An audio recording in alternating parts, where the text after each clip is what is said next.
சுற்றி நின்று ஊரே பார்க்க களம் காண்பான். புன்னகையில் சேனை வாழ ரணம் காண்பான். உன் பேரை சாய்க்க பல யானைகள் சேர்ந்த போத நீ சிங்கம்தான்.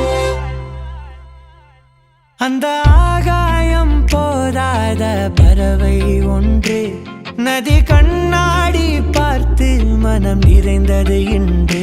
கடலால் தீராத எறும்பின் தாகங்கள் இலையின் மேலாடும் பனி துளி தீர்க்கும்.